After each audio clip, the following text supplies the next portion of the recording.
Como última parte de la ayudantía, problema número 3. Yo sé que los videos son un poco largos, que son un poco lateros, pero eh, les voy a dejar todo el material que más pueda, de forma que ustedes puedan revisar los conceptos, analizarlos y que puedan aprender de la mejor manera. ¿Ya? Esto lo estoy dejando disponible para quien lo quiera revisar.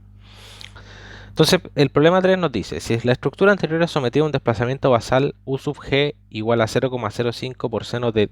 Esto debería ser 10. Entonces los voy a anotar aquí. Estos no son 20, sino que estos son 10 radianes. ¿Ya? Esto por un tema de que el problema nos dé algo relativamente bonito. Ya son 10 radianes por segundo la frecuencia natural de la excitación. Evalúa el desplazamiento relativo máximo que experimentará la estructura y ve si se desea reducir dicho desplazamiento máximo a la mitad. Calcule el área de arriostramiento lateral en cruz que debiese añadirse para dicho fin. Entonces vamos a ello. Nosotros teníamos en este problema, en realidad la estructura viene del problema anterior, ¿cierto? Que era esta estructura de base fija. Y nosotros habíamos hecho un modelo de esta estructura que era justamente una masa concentrada arriba, anclada a una base fija. Y le habíamos aplicado una fuerza, que en el caso del ejercicio anterior era una fuerza impulsiva. En este caso nosotros ahora, en lugar de tener este modelo, vamos a reemplazar este modelo por uno con base móvil. Ya entonces es como si que nuestra estructura estuviese puesta sobre un carro y este carro se moviese respecto de una base fija y este carro se mueve con una U sub G. Ya, entonces, este problema nos va a permitir diferenciar entre dos problemas típicos que ocurren cuando nosotros tenemos cargas armónicas, porque las cargas armónicas se pueden presentar de dos formas, como una fuerza o bien como un desplazamiento. Entonces, a la izquierda vamos a poner el primer caso, en el caso de que nosotros tenemos una F igual a F0 por seno de omega t, y a la derecha vamos a tener un U sub g, que es un desplazamiento basal, que va a ser igual a U sub 0 por seno de omega t. ¿Ya? Entonces, en este caso nosotros lo que estamos haciendo es modelar nuestra estructura de base fija con una fuerza colocada en el tope. Vamos a dibujarlo un poco más grande. Tenemos nuestra estructura con una base fija y una fuerza en el tope de la misma. Y esta estructura se deforma una cierta cantidad, ¿cierto? Que podemos decir que es U. La estructura tiene rigidez K y masa M. Nosotros definimos el parámetro UEST, ¿cierto? Desplazamiento estático, que es igual a F0 partido por K. Que cuánto se deformaría esta estructura si es que estuviese sometida a la misma fuerza, pero estática. Y habíamos dicho que la relación entre el desplazamiento máximo y el desplazamiento U sub 0, o sea, perdón, el desplazamiento U estático, ¿cierto? O sea, la razón entre el desplazamiento dinámico y el estático, lo podíamos definir como un factor de amplificación dinámica D, que es igual a 1 dividido en la raíz de 1 menos r cuadrado al cuadrado más 2 chi r cuadrado, ¿cierto? Pero esto es el factor de amplificación dinámica, que el factor de amplificación dinámica por definición relaciona tanto el desplazamiento máximo con un desplazamiento estático. Eso por definición es un factor de amplificación dinámica. Entonces, ¿qué es lo que vamos a hacer? Vamos a definir, o sea, ¿qué es lo que hizo el profe también en la clase? Les definió lo que era la transmisibilidad. Que la transmisibilidad es la relación de la fuerza que ocurre en la base respecto de la fuerza que yo estoy aplicando en el tope. ¿Ya? La magnitud de la fuerza. Y esta relación sigue la razón de que se entrega con esta fórmula de acá, ¿cierto? La raíz de 1 más 2 chi r al cuadrado dividido en 1 menos r cuadrado al cuadrado más 2 chi r cuadrado bajo raíz. Esto define la transmisibilidad de fuerza, o sea, si es que yo aplico F0 en el tope, cuánta de esa fuerza se transmite a la base, mientras que el factor de amplificación dinámica me dice cuánto desplazamiento dinámico se me está generando respecto al desplazamiento estático. Ya, eso en el caso de que yo tenga una fuerza aplicada. Pero en el caso que nosotros tenemos en este problema, nosotros en realidad no tenemos una fuerza aplicada, sino que tenemos un desplazamiento basal aplicado. Entonces nosotros podemos dibujar nuestra estructura aquí y eventualmente, dado que tenemos un desplazamiento basal, ya digamos que esto es U sub G, esta estructura se va a mover hacia acá y aparte se va a deflectar. ¿Ya? Digamos que se deflecta de esa manera. Entonces todo esto de acá va a ser un desplazamiento U. ¿Cierto? Respecto a la posición de reposo, esta estructura se desplaza U. Y nosotros podemos definir que mi factor de amplificación dinámica D, que es igual a cuánto se desplaza máximo la estructura en el tope respecto de cuánto se desplaza en la base, o sea, podemos definir el factor de amplificación dinámica de esta manera, ¿cierto? El desplazamiento máximo en el tope dividido en el desplazamiento máximo en la base, que vendría siendo el U sub 0 en este caso. ¿Ya? Entonces yo de esta forma tendría el factor de amplificación dinámica. En este caso, el factor de amplificación dinámica se define exactamente igual que la transmisibilidad que nosotros teníamos acá. Es la misma fórmula. 1 más 2 chi r al cuadrado bajo raíz dividido en 1 menos r cuadrado al cuadrado más 2 chi r cuadrado. Entonces nosotros tenemos que la transmisibilidad de movimiento entre la base y el tope es igual que la transmisibilidad de fuerza entre el tope y la base. Eso es como lección.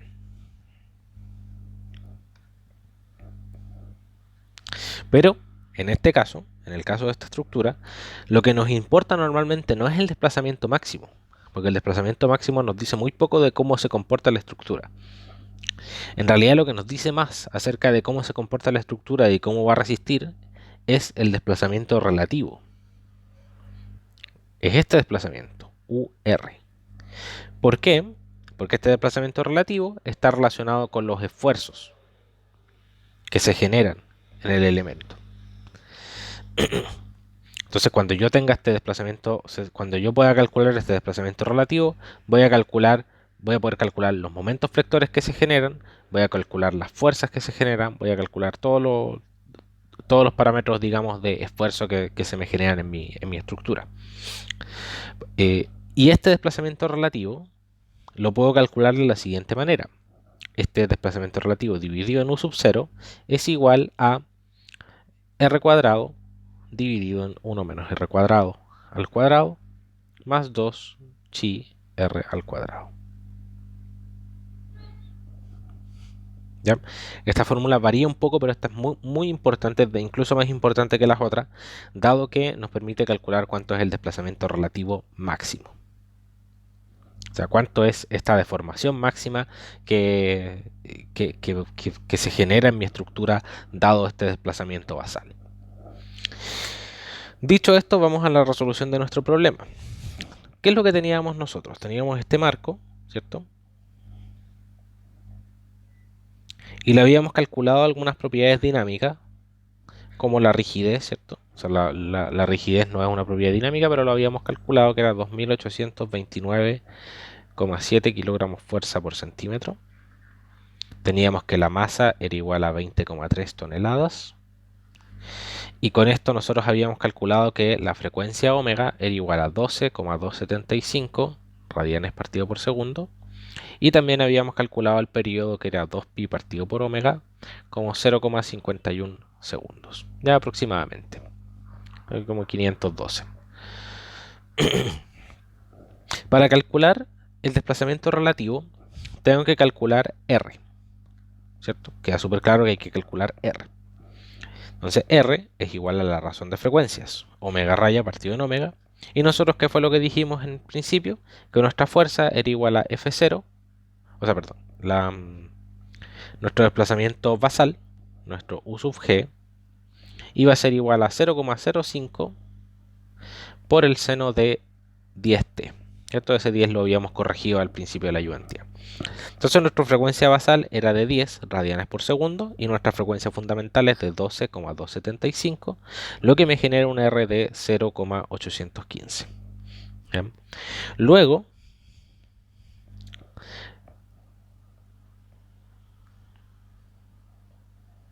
Luego yo voy a tener que u sub r es igual a u sub 0 por r cuadrado dividido en la raíz de 1 menos r cuadrado al cuadrado más 2 chi r cuadrado bajo raíz.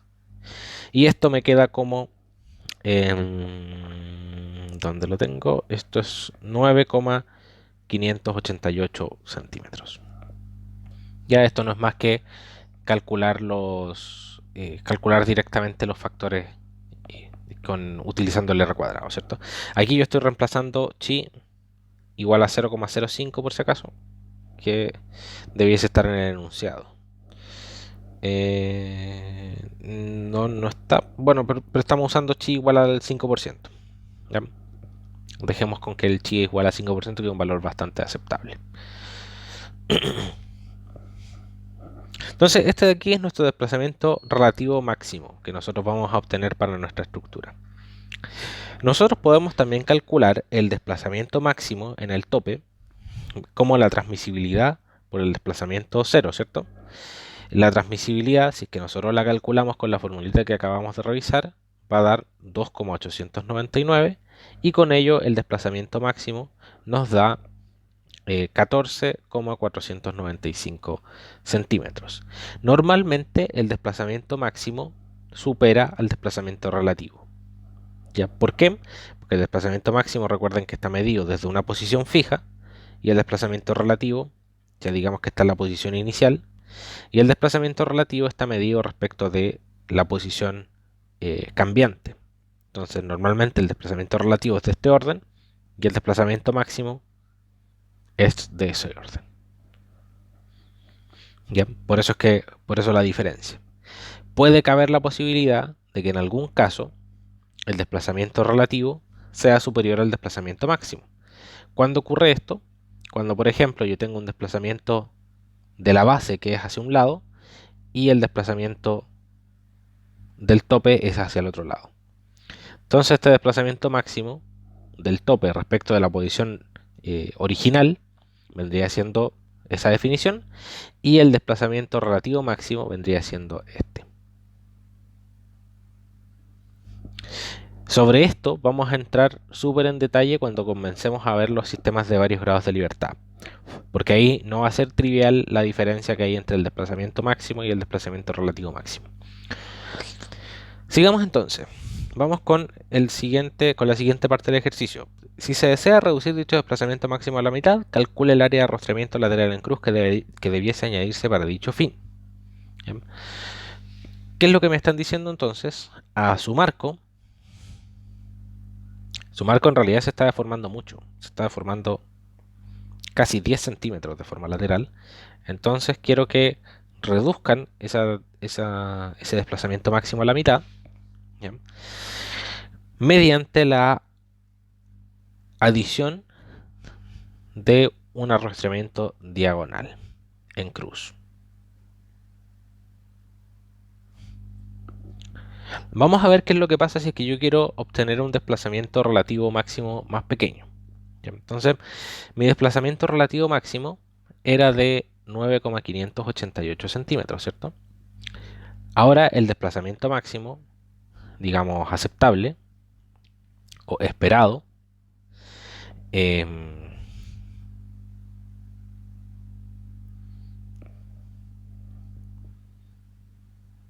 vamos a ponerle coma E, es igual a 9,588 partido por 2, ¿ya? Porque queremos reducirlo a la mitad, y eso nos da 4,794 centímetros. ¿Ya? Luego,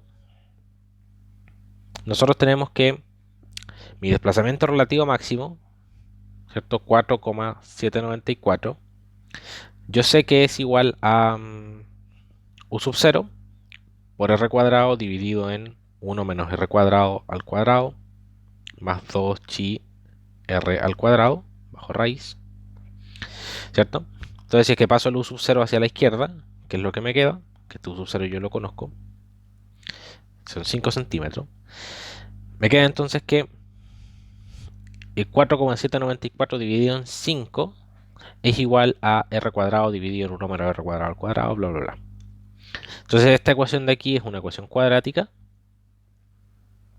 que nosotros podemos resolver utilizando una calculadora científica, ¿cierto? Y poder obtener las dos soluciones de R. ¿Ya? Nosotros normalmente vamos a encontrar una solución de R positiva y una solución de R negativa. Entonces la solución de R positiva nos la quedamos, ¿cierto?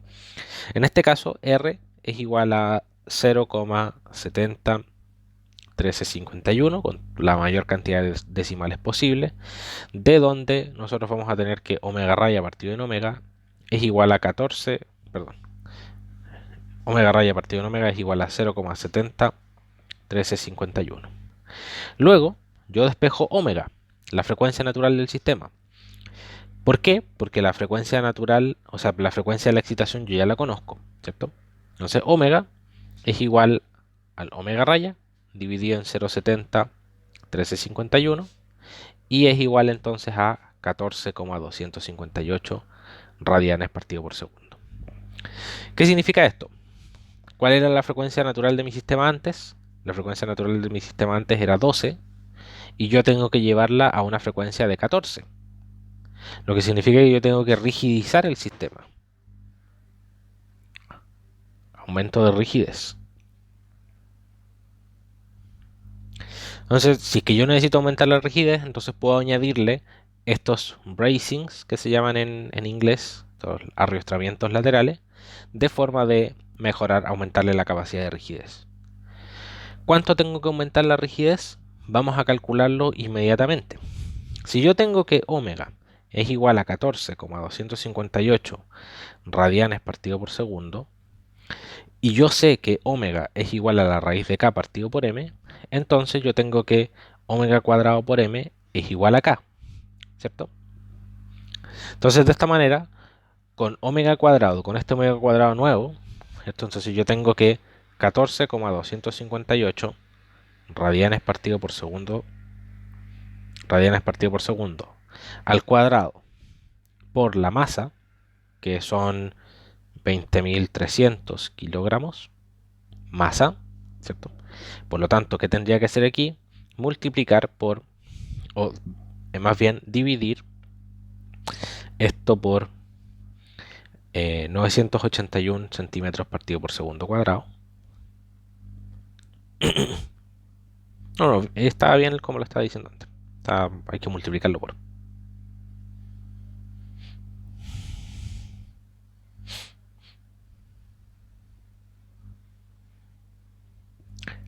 Va, esas confusiones dimensionales. ¿Cómo nos está quedando esto? Nos está quedando en radianes partido por segundo cuadrado, que es 1 partido por segundo cuadrado por kilogramo. Y nosotros sabemos que la rigidez normalmente queda en kilogramos fuerza partido por centímetro. Por lo tanto, yo lo que voy a hacer aquí es dividirlo por G. Por 1 dividido en 981 centímetros partido segundo cuadrado. Entonces me va a lo segundo cuadrado y me queda kilogramos fuerza partido por centímetro. Entonces lo divido en 981 centímetros partido por segundo cuadrado.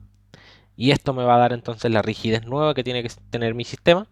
Son 3.817,7 kilogramos fuerza partido por centímetro. Entonces estamos rigidizando nuestra estructura. ¿Ya? Entonces hasta este momento, ¿qué es lo que hemos calculado? ¿Cuánta es la rigidez que tiene que tener mi sistema para que el desplazamiento máximo relativo sea de 4,7 centímetros? Eso es lo que hemos hecho. ¿Qué significa esto? Mi rigidez anterior, mi rigidez original, era igual a 2.829,7 kilogramos fuerza por centímetro. Y mi rigidez nueva, para que me cumpla con la premisa, es de 3.817,7 kilogramos fuerza por centímetro. Lo que implica que yo necesito un delta K, que es igual a la K original, no, perdón, a la K nueva, menos la K original, de 908,0 kilogramos fuerza partido por centímetro. O sea, necesito añadirle a mi estructura una rigidez adicional de 988 kilogramos fuerza por centímetro. Y esta rigidez la voy a asociar a la rigidez de los arrastramientos laterales. Entonces vamos a cálculo de la rigidez de un arrastramiento.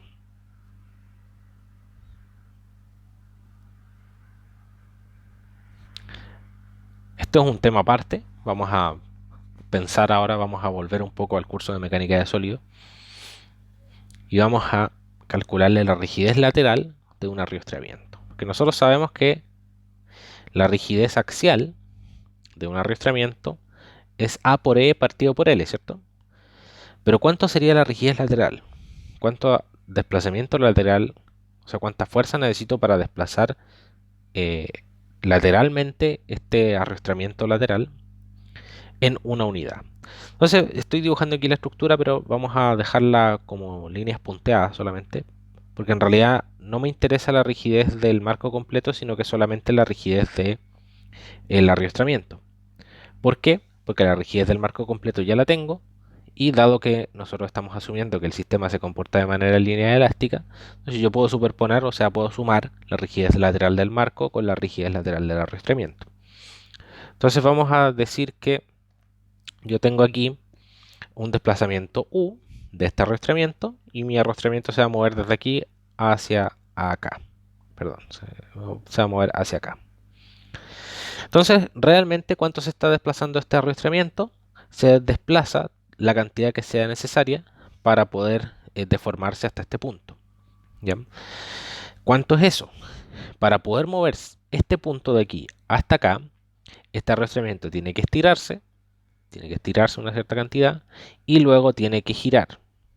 Y asumiendo que los desplazamientos son pequeños, entonces las rotaciones se pueden anotar con una recta perpendicular aquí. ¿Ya? Entonces, si yo tengo que este desplazamiento de aquí, todo esto de aquí, vale U, entonces la deformación real que va a experimentar mi arrastramiento lateral es esta deformación que yo tengo aquí. Y si es que yo digo que este ángulo de aquí es alfa, que es el mismo ángulo que yo tengo aquí abajo, ¿cierto?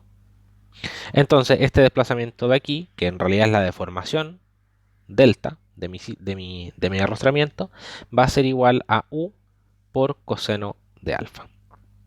Ya se observa que esta de acá es la hipotenusa de este triángulo rectángulo. Entonces este desplazamiento va a ser igual a U por coseno de alfa. Vamos a las fuerzas, porque esto es compatibilidad geométrica. Los problemas de mecánica de sólidos tenían una parte que era compatibilidad geométrica. Teníamos tensión de formación o fuerza de formación. Y también teníamos la estática, el equilibrio. Vamos al equilibrio. Yo lo que estoy haciendo es tratando de hallar la rigidez lateral, o sea, la rigidez que tiene este sistema ante una fuerza aplicada de forma lateral. Entonces voy a aplicar esta fuerza de forma lateral y voy a ver cuánta fuerza se transmite a través del elemento. Vamos a hacer un diagrama de cuerpo libre del punto en el que yo estoy aplicando la fuerza. Si yo tengo aquí la fuerza aplicada y tengo la fuerza de la barra, F sub B. Y este sistema tiene que estar en equilibrio. Obviemos la fuerza vertical, ¿cierto? Que la fuerza vertical tiene que ser soportada por alguna especie de columna o algo así. Si obviamos esa fuerza vertical, nosotros tenemos acá alfa, y hacemos solamente el equilibrio horizontal, la sumatoria de fuerza en X es igual a 0, entonces yo lo que tengo es que F tiene que ser igual a FB por coseno de alfa. ¿Ya? Entonces de esta forma yo tengo la condición de equilibrio. Finalmente, fuerza de formación. Esto es el equilibrio entonces. Esta es compatibilidad geométrica, ecuación 1. Esta de aquí es la ecuación 2. Y vamos a fuerza de formación. Yo sé que para una barra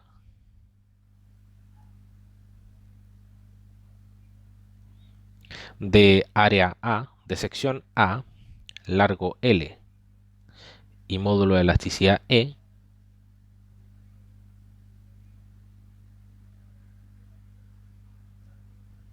se tiene que la deformación de la barra es igual a A por E, o sea, perdón, la fuerza que yo necesito la fuerza que yo necesito para deformar esta barra en una cantidad delta es igual a A por E partido por L por delta. ¿Ya? Y esta vendría siendo mi ecuación número 3. Entonces ahora quiero obtener f como función de delta. Vamos allá. fb yo sé que es igual a A por E partido por L por delta. O sea, y delta es igual a U por coseno de alfa. Y por otro lado, yo sé que f es igual a fb por coseno de alfa. Entonces yo tengo que fb es igual a f partido por coseno de alfa. Entonces f partido por coseno de alfa es igual a ae partido por L por U por coseno de alfa. ¿Y qué es lo que tengo yo? Que f es igual a ae partido por L por coseno cuadrado de alfa por U. Entonces nos dimos toda esta vuelta para obtener esta formulita que está aquí. Entonces esta que está aquí es la rigidez lateral de un arrastramiento.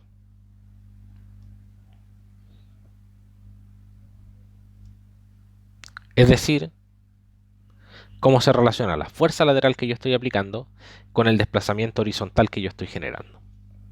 Es la relación entre F y U. Entonces ahora, como yo tengo dos arrastramientos, vamos a multiplicar esta fórmula por 2 y con eso vamos a obtener la rigidez del arrastramiento.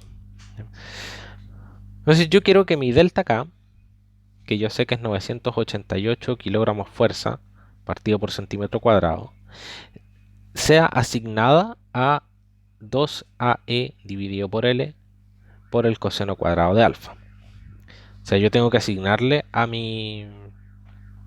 Yo le asigno a mi estructura, o sea, yo le asigno a la rigidez de los arrastramientos laterales, le asigno el delta K que yo quiero. ¿Ya? De esta forma, yo podría decir que vamos a trabajarlo en simbólico solamente y después vamos a reemplazar únicamente los datos. De partida yo tengo que alfa es igual a arco tangente de 3 partido por 5, que es igual a 30,97 grados, o 30,96 grados más o menos. Tenemos eso. ¿Por qué? Porque nosotros tenemos una distancia de 4 metros entre las columnas, una vertical de 3 metros, entonces el ángulo que se genera, o el ángulo en el que está mi arrastramiento lateral, tiene una hipotenusa de 5, 3 y 4, ¿cierto? Entonces ese ángulo alfa es igual a 3 partido por 5.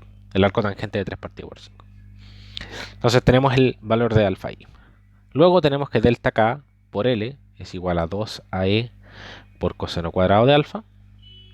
Y finalmente tenemos que A es igual a delta K por L dividido en 2E por coseno cuadrado de alfa.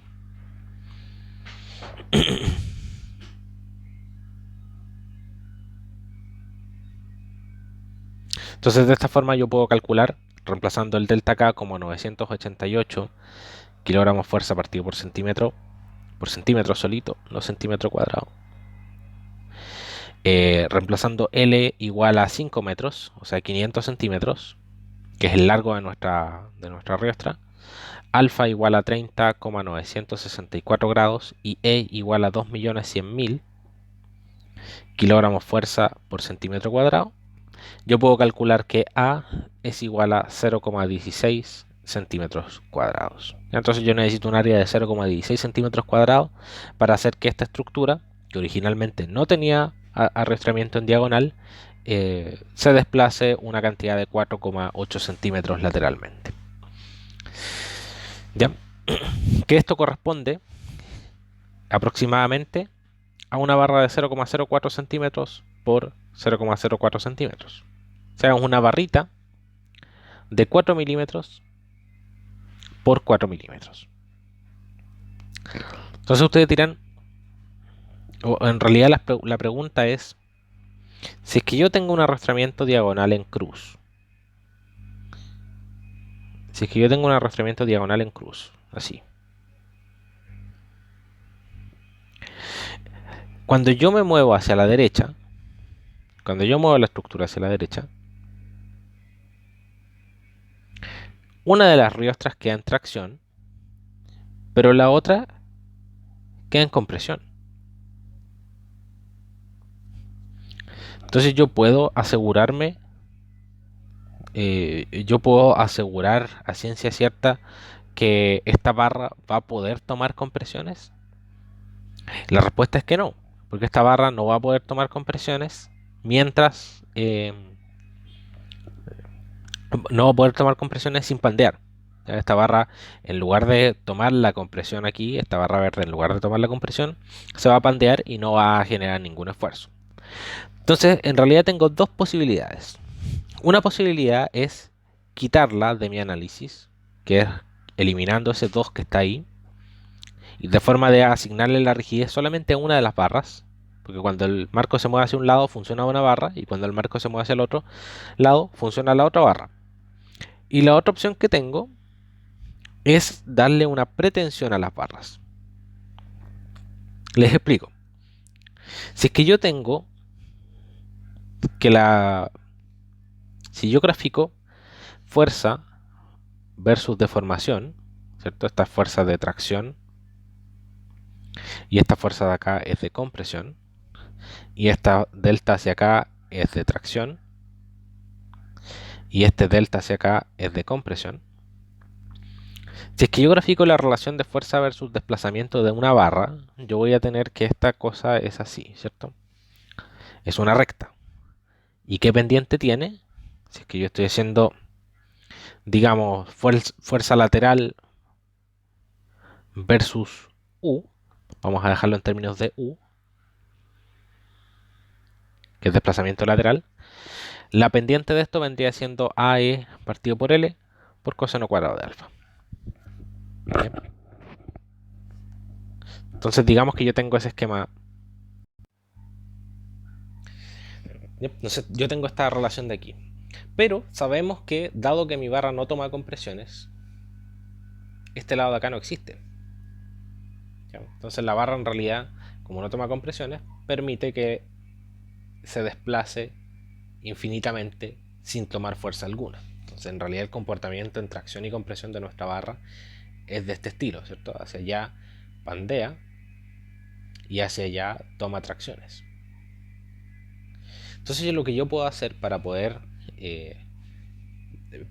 definir cómo se va, o sea, para poder añadir este 2 aquí, para que mi barra tome en realidad compresiones, aún teniendo una cantidad pequeña de área, es darle una pretensión a la barra. Entonces yo la llevo a las tracciones. Entonces yo digo, ya, voy a darle una pretensión a mi barra de 1 tonelada. Entonces tomo 1 tonelada hacia arriba y veo cuánto es lo que necesito. Entonces, en realidad mi barra va a empezar a trabajar desde este punto. Este punto de aquí va a ser su punto de equilibrio. Entonces vamos a decir que ya está predeformado, dado que yo le apliqué esta pretensión. Y por lo tanto, esta barra va a poder seguir en tracción, va a poder seguir funcionando en tracción, aun cuando el sistema se desplace hacia la izquierda. ¿Ya? Porque al desplazarse hacia la izquierda, en realidad la barra va a perder tracciones, va a seguir funcionando, pero va a perder tracciones. Y cuando la barra se desplaza hacia la derecha, la barra obviamente va a tomar más tracciones. ¿Qué cuidados tengo que tener? Que por acá no sobrepase la fuerza de fluencia o alguna fuerza máxima definida por diseño, y que el desplazamiento máximo en compresión, digamos el desplazamiento máximo hacia la izquierda, sea menor que el desplazamiento del pretensado. O sea, yo tengo que darle a la barra un cierto nivel de pretensado que genera un desplazamiento que cuando la barra entre en compresiones, entre comillas, cuando se vaya hacia ese lado, no pierda la pretensión y siga trabajando durante todo el proceso. Entonces de esa forma yo puedo mantener trabajando una barra muy delgada en tracción y compresión, añadiéndole una pretensión. Entonces eso es lo que se hace normalmente cuando se trabaja con Metalcon.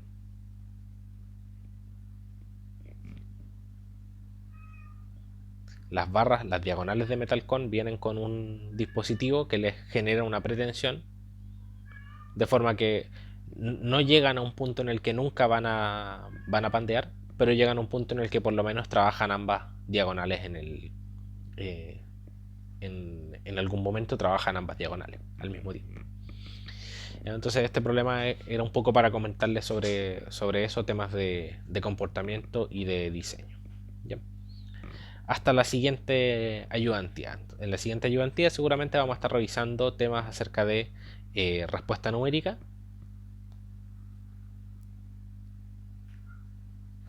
y uso de los espectros, construcción y uso de espectros de respuesta, tanto elástico como inelástico. Luego de eso seguramente el profe ya va a estar en el tema de sistemas de varios grados de libertad y vamos a pasar a esa materia. Hasta luego.